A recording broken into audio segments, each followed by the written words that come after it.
Oh, hold on again. Let's try this one more time, Steve. Okay. All right. Hello, everybody, people of the world. This is Prince Truth Chaser, Paul Wesley, and I am here with Steve Hudgens, and Steve is State Director of Mufon. How are you, sir? I'm doing great. It's good to be with you, Paul. It's good to have you, my friend. Real quick, Steve, just so our viewers can know, can you talk a little bit about yourself and what you do with as far as Mufon's concerned? Well, I'm 62 years old. I live in Texas. I've always lived in Texas. And I actually work in construction. I'm a project manager, architectural engineer. I do drafting, and I'm in sales and work for a multi-million-dollar construction company. And in my part-time, I'm actually a UFO field investigator. And that generally takes up all of my off time when I'm not working my 40-hour-a-week job. I'm working this other 40-hour-a-week job, which is basically I don't really work 40 hours, but it keeps me pretty busy. And as being state director, I have quite a few people under me in the state of Texas. We have right at 12 section directors, and we have 40 field investigators, and we are generally in the top 3 or 4 across the nation for as many as the highest amount of field investigations per month. And it kind of mixes around. Sometimes we're number 1, sometimes we have the most, sometimes we don't. But it keeps us busy. But Mufon is basically a grassroots effort, and we don't make any money on this. This is all just free and out of our own pocket. It's just basically a hobby. And I've always been interested in UFOs, and I guess that's what keeps me going in the business. Now, Steve, have you ever actually seen a UFO yourself? I have not. I have never seen something that I could say that is a UFO. I've seen some weird things, but I've always been able to explain them away. And so, really, no, I have never seen one. But have you ever heard of people? A lot of people have, seen UFOs for themselves. A lot of people have documented UFOs that, in my opinion, from someone who has been abducted, seem to be legit. I know what I've seen. I know about my abduction experiences. Have you ever investigated people who have been abducted? Yes, I have investigated several people that claim they have been abducted, and their stories are basically kind of similar. Right. But anybody can just go get an abduction book. Right. Read that book, and then claim that they have been abducted. I agree. In the research that we've done, there's actually hardly any physical evidence. About the only physical evidence would be like, there's red markings on their skin as if they were held down, or mild bruising of that nature, but that goes away. Right. So, there's no real hard physical evidence. I mean, like footprints, we're looking for something like that. DNA evidence, we're looking for something like that. There's just nothing out there actually to really hold it up in court, if you will. Right. Now, Steve, real fast, if we do lose connection again, I apologize. But if you can, just give me a Skype right back, and that way we can hook back up again. Yes, that'll be fine. Because I'm having a little complications tonight with the Skype. What I want to ask you, Steve, is there's reports of 2.5 million people worldwide abducted yearly. I think it was something like 2.5 million yearly abductions happening worldwide. Have you ever heard of that? Yes, I've heard of all kinds of little statistics. I've heard of another statistic that most abductions happen at 8 o'clock on Wednesday night. 8 o'clock on Wednesday night? Yes, it peaks on Wednesday night and kind of goes down, and then for a couple of days, and then during the weekend it starts peaking back up and high rise. But that's you can find anything on the internet you want to read. Right. But According to the reports and the statistics, that abductions are happening around the world. Right. And there's no real set time. It just happens, and they average at 2 hours. Each abduction lasts for 2 hours. Mm-hmm. So if it's happening all the way around the world, and most of them are at night, that means it's an ongoing operation, and it like starts at one end of the earth and just sweeps around the earth because it's maintaining basically the same kind of a time window. So if it's happening that often, and there's another statistic that when I speak to audiences, I always poll everyone. Right. Like have you seen a UFO? And a good many of them will raise their hand. Probably half the people will raise their hand. Mm-hmm. And if you ask them another question like, how many of you reported it? About 10% will raise their hand. So there's a good 30 to 40% of reports that just they're not reported. Right.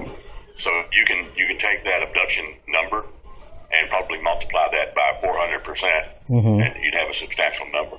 You know what's funny is, well, not funny, but if you go back into ancient Babylonian times and Sumerian times, and even back to the ancient, back to the Native Americans, they have all had contact with the Greys, with the Zetas, some kind of hieroglyphic or some kind of abductions were going on, kind of similar back then to what's going on today. Yes, it's always in our history. You can look in the biblical history and you'll find UFO type drawings and UFO type descriptions. And I don't want to start a controversy, but really the first recorded, that you could really say recorded abduction experience was when Mary of Joseph and Mary. Mm-hmm. Is when Mary was taken up by the angels and impregnated with Jesus. Yeah.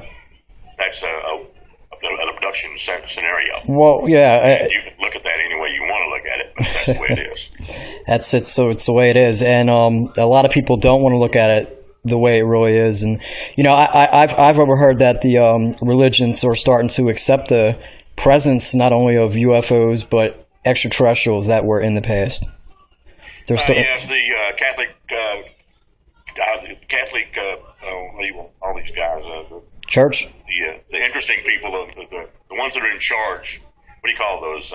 Vatican. Or what, but anyway, yeah. They have come forward and said yes, that it's possible that God has created other people on the planets and things of that nature, and that kind of opened up the door to the religion. But you're going to have the old timers out there, the ones that are really, really religious. They're not going to believe anything like that because over the years it's been pounded into them that anything flying around that they can't understand is all demons. And I don't look at it that way though. But that's what you're contending with. Well, how do you look at it, Steve? What do you think these beings are abducting people for? Do you think our government sold us out? Do you think it's because their race is dying? Well, that's the good question. That's the question that we're trying to find out. Why are they here? They've been here forever. Right. There's people out there with the opinion that they are manipulating our DNA for some reason.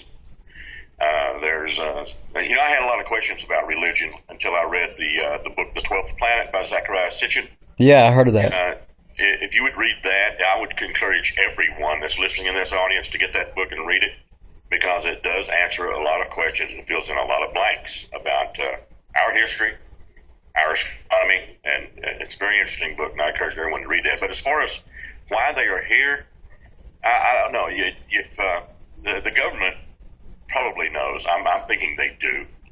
I agree. They're not going to tell anybody what it is, and it's probably for a good reason, because if you read everything on the internet and kind of believe everything on the internet, or even half of it,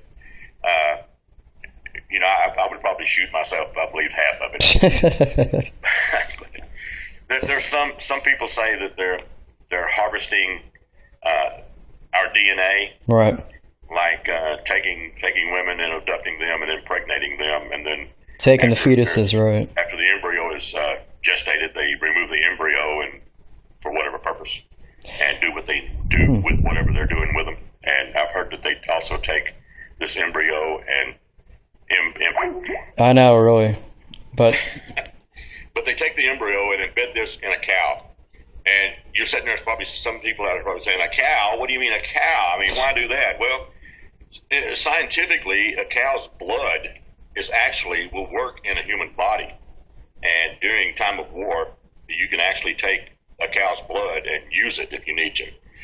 And the nervous system of a cow is very similar to a human. So it's not that far-fetched. So that might not be so as far out as you might think it is. But I've never seen it. I've just heard about it and read about use or whatever. Right. So I don't think that. There's other people that say, well, the Greys are here because they are on the bottom edge of their arc of evolution. Mm-hmm. And they're about to become extinct, and they need our DNA to revitalize their DNA, and that's why they're here. And they can't get the exact DNA that they're wanting, so they're still here manipulating us to fit whatever need they have. But that's kind of far out for me too. But it is. It really is, because why wouldn't they just grab a handful of people and then be done with it? Yes, exactly. That's kind of the way I'm looking at it too. I mean, but they're still here. They've always been here. And I just, other people say, well, they're here to help us for some impending doom that's in our future. And I'm sitting there thinking to myself, well, they have all these spaceships. Why don't they just take us off the stupid planet and get rid of us there? So I don't believe that either. Right. So I don't know. There's so many variables to this. There's so much to it. Who knows? What about the reptilians, the Draconians? They're supposed to be... Well, they were really big not too long ago. The Zetas are supposed to be their slaves, aren't they? Well, yeah, that's you hear more about the Greys, and there's so many different variables to the Greys. Mm-hmm. So, reptilians, I don't know. It's anyone's guess at this stage in the game, I think, because... It is. It's yes. You think about the abductions, you think about the impregnation of women and the removing of the, embryo and stuff like that. And it's like, do you do believe that these beings are on our planet and interacting with us? I believe the possibility exists. That the possibility exists? Yes, I believe the possibility exists that this is taking place. I mean, here you have, what's that figure you said a while ago? So many 2.5, 2.5 million. Okay, you can probably amplify that to about 10 million. Now, they're not taking everyone, and I've been told that they're looking for a certain group of DNA, which is an RH factor. Yeah, the reptilian hybrid, right. Yeah, you say you've been abducted? What's your blood type? I'm O positive, so... they're after RH negative. Yeah, I'm O positive, and when I was abducted, it was all throughout my childhood. I can remember being, I guess you could say, brought to my basement, and as I was brought to my basement, this bright light flashed, and I seen the big head with the big black eyes, which I explained to my viewers that the big black eyes is for, to protect their eyes from the sun, and so they can see better in the dark, or that's what I've heard. But I was abducted up for a while ago, and I actually broke free from it. I actually figured out how to stop it. To the street light, trying not to. My fear that I was going to actually float into outer space. That's how high up I would get. And I just started controlling it. I really started studying what was happening to me. I met a girl who actually shapeshifted in front of me. I don't know if I heard about shapeshifting, but... Oh, yes. And I just empowered myself, and I think that's a big issue with people is, in order to stop something, I believe that we have to empower ourselves and, stop... You always hear people say, oh, well, if they land, I'm going to go on the ship, this planet, it's garbage, and... everything's trashed, and they're going to save us, and no one ever wants to look inside themselves to save yourself. And that's what I did. I looked within myself, and I really asked myself, there's something from me that they want, so I'm going to empower myself, and I'm not going to take it anymore. And it didn't come through religion. Not that that's bad for some. Whatever you like to do, you do. Oh, there we go. But it just came. I guess you would say my prison break for me was coming from empowering Yeah, we're back again. So what's your opinion on that, Steve? Self-empowerment. Self-empowerment, that's pretty good if you can do it, but a lot of people can't. They're too terrified. All right. And it's like Travis Walton when he had his experience. He was terrified to no end. And all he wanted was away from this. He wanted out of it, he wanted away from it, and he didn't want to deal with it. All he was looking for is to go away to get out of there, and that's all that was on his mind. Right. So we have to fall back to religion again. Most people have a religious view, and anything that's not godly is devilly, and they're not going to have anything to do with it, and don't want to have anything to do with it. So that's where the hysterics comes in, and anybody that's, well, you know how it is. You're afraid of something. Right. You're focused on one thing, and it's to get away from what it is. Oh, exactly. Yeah, exactly. Well, do you think, Steve, that they take us against our free will? If they do take us, do you think it's against our free will, and that would kind of give people the right to think that they're evil because they take people against their free will? The people that are repeat abductees, some are terrified and some are not. Some are willing participants because they have grown accustomed to when they're abducted, they're not being hurt, and they're constantly told that what they're doing is a good thing, and don't be afraid, we're not going to hurt you, do that kind of. It's always repeated. And then some are shown these young children that are odd-looking children, and they want them to interact with them. Right. Because there's something to do with, they're not sure what emotions are. Children or whatever, they have no idea what emotions are, and they want to interact with the humans to maybe trigger these emotional outbursts or whatever you want to play. Right. What about, have you heard about this Planet X Nibiru passing by Earth? If you read The 12th Planet, you will understand all about Planet Nibiru and what it's all about. Planet.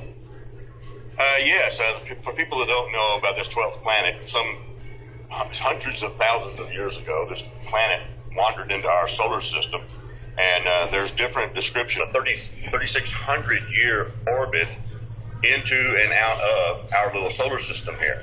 Right. And it comes into the orbit pattern between Mars and Jupiter. And what's there in that orbital pattern but an asteroid belt? And I remember in grade school, I asked about this asteroid belt, and I said, "Oh well, that's probably a planet that didn't form." Well, according to Zechariah Sitchin in the Sumerian tablets, this rogue planet X came into our solar system and grazed the planet that was in that orbit path, and it sent this planet into the third orbit of our solar system now. And what's in that orbit right now? The planet Earth.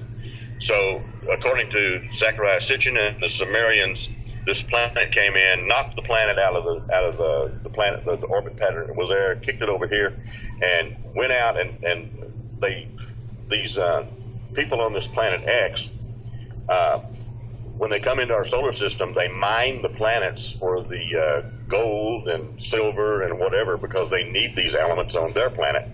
So they have taken Mars and basically made a barren world out of it, and then they came through and they started working on the Earth.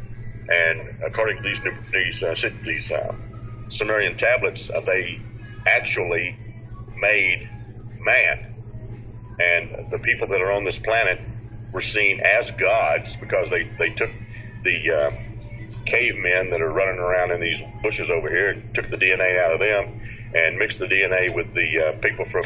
Is this the Anunnaki? Yes, the Anunnaki. That's like the people that came from the heavens or something of that nature. And they actually made man, and they had to do a lot of gene splicing and going on, so they created Adama, which is Adam, and he was the main guy. Okay, he's the perfect person, so they've got their pattern now, and they started making man so man could go down in these mines and mine the gold, because there was basically a revolution going on between the people on this planet. They're getting tired of doing the work, so they made man in their image. If you read this book, I mean, it opens up a lot of questions you have. But basically, they are the missing link that we don't know where the missing link is between us and the caveman. There's not one. But the missing link is on this planet, and this planet comes around every 3,600 years, and unfortunately, Zachariah Sitchin died, I think, last year. Wow. But if he ever said when this planet was coming back around, I never heard the year. I don't know, but it's all tied in with biblical floods and of this things of that nature, and it's very interesting reading. But yes, I believe the possibility of this planet exists. I mean, I forget now what year it was, but they sent out that Pioneer 1 and 2 looking for whatever, and they're just now reaching the outer edges of our solar system outside of Pluto. And I've always asked myself, you know, if you were going to look for something, what you want to do is send something out to look for it. And I think that the powers to be know when this planet Nibiru is coming back in, and they're looking for it so they can make preparations for it. So how do you want to do that? You send out probes, and they already know that something's out there that's playing around with the orbits of some of the outer planets, because you know their orbit paths are not perfect like all the other planets. So there's something out there playing around with the magnetic fields, and I think they're looking for it. Well, a lot of people think that Nibiru is actually going to be here December 21st or March of 2013. That there's a lot of claims and videos about a second sun in the sky, and that the government officials have underground bases and they're going to hide there while this planet comes down.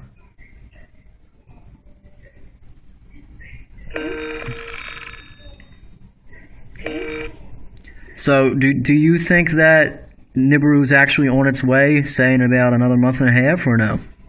No, I don't think so. Otherwise, we'd be able to see it. There's other detections, satellites, whatever you want to call them. They're out there, and they would see it. If they are seeing it, then they're keeping it well hidden from us. I mean, this planet, when it comes in, we're supposed to see it during the daytime too. Yeah. But people have said that, well, it's coming in behind the sun, which that's very possible. But I think it's kind of highly unlikely. I mean, we are going around the sun too, and every season we're a quarter away around that sun. So I don't think it's anything hiding behind the sun. If it was out there, I think we'd be seeing it. Right. So there's nothing to fear to all you Planet X Nibiru believers out there that think Nibiru is on its way.